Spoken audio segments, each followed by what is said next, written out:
share with you in this week's Parshas במדבר something very nice from Rabbi Yitzchok, from the Rebbe's father, Rabbi Yitzchok Zatzal. Rabbi Yitzchok combines over here four things.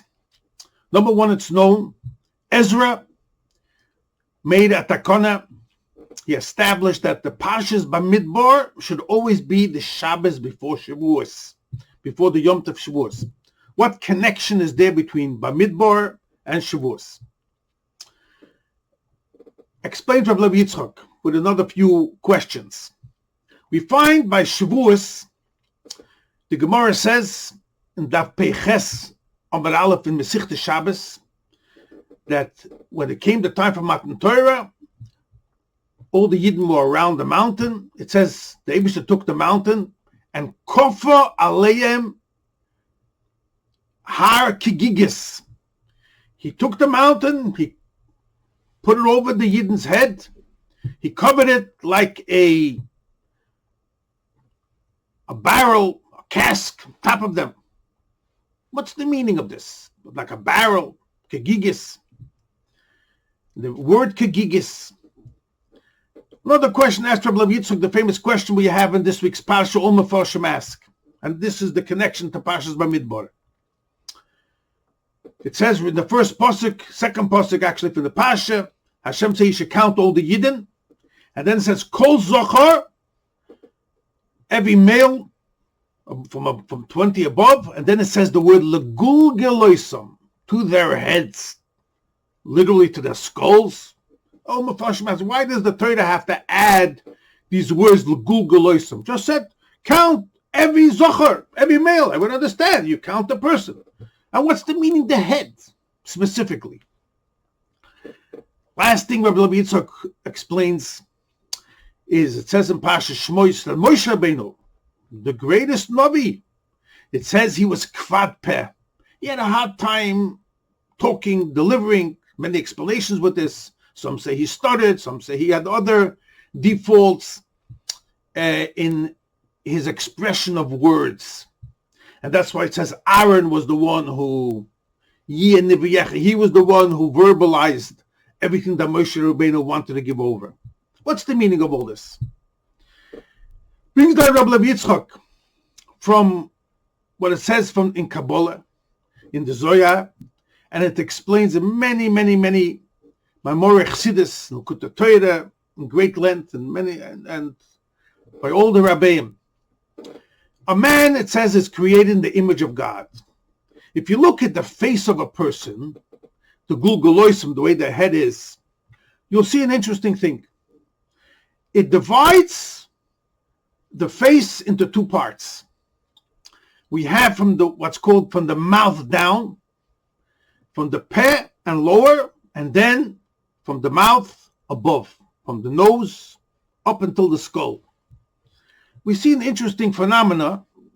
The beard, for instance, by a male only really grows, the bulk and the most part of the beard only starts growing from the mouth down. Doesn't grow from the nose, doesn't grow from the eyes, and even the little bit on the cheeks, but mostly the bulk of the beard grows from lower of the mouth. So it explains in Kabbalah and Chassidus that there's two ways how a person communicates. And I'll give a simple example of a father, a parent, a mother to a child. One way is, of course, we verbalize, we talk to them.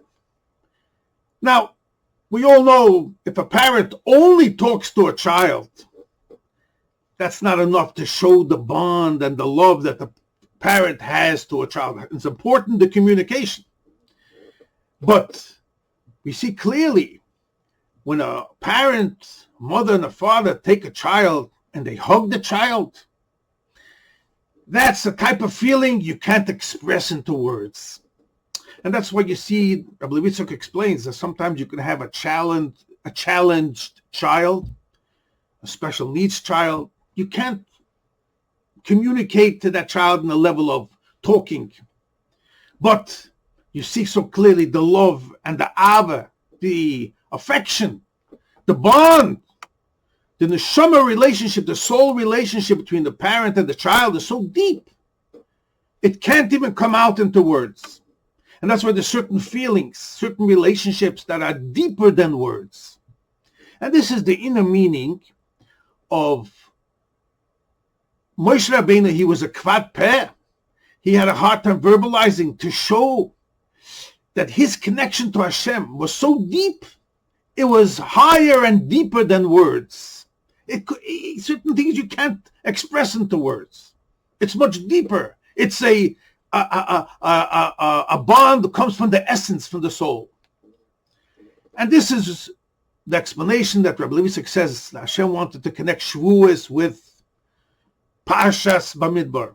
When the Rebbe says Kol Zochar, I want you to count Kol Zochar, but you know what kind of bond I want to have with every single Yid. It should be Legul Galoisam. It should be their skull, which is higher and deeper than just a connection of verbalizing together. I'll give another example. You know, when a president of a CEO of a company has a relationship to a secretary, over there it's all verbalizing. It's a very, what's called a chitzonistic external relationship. If she does a good job, she's there. If not, she goes out. He dismisses her. But when you have a relationship with a child, it's a lot more deeper than just words. And this is what Hashem wanted to bring out. This is what all Shavuos is all about. Hashem took har kegigis. Gigis is the same word as gulguloisam, similar to gimels, symbolizing Hashem says, my bond to you is not just I want to just talk to you. I'm going to invest in you, a part of me, which is my neshama, a piece of neshama chelik elikamal. And that's the meaning of the gulguloisam, higher and deeper than just verbalizing. It's a very deep connection, and this connects everything together. This is what Shavuos is all about, and this is what the diuk in the pasuk is called Zochar legulgaloisam, that Hashem's bond and a Yid's bond to the Eibishter. Of course, it comes out into verbalizing. We daven, we learn, but the connection is a lot more deeper than just the saying. It's the neshama that goes into it. It's the feeling that goes into it. That comes from the essence. Similar to what I said before, when a parent gives a hug a baby or a child, the whole guts is there. Same thing is also Hashem and the Yidden. It's a atzmizdika. It's an essential bond, so deep, higher and deeper than just verbalizing. And that's the diuk of Kol Zochar Legulgaloisam, higher. It goes symbolizing the skull, showing and expressing a very, very deep bond, a connection to the Eibush and the Yidden. That's all what Shavuos is all about, Hakagiges, and that's what Moshe Rabbeinu was all about. He was the one who bonded us with Hashem, and it showed, expressed itself. That's why he was a kvad peh, to show that our connection to Hashem starts from what's called in Hasidic language and Kabbalah language from Galgalta. If you look in the Targum, Kol Zochar Legulgaloisam, a true essential bond of every Yid and the Eibishter.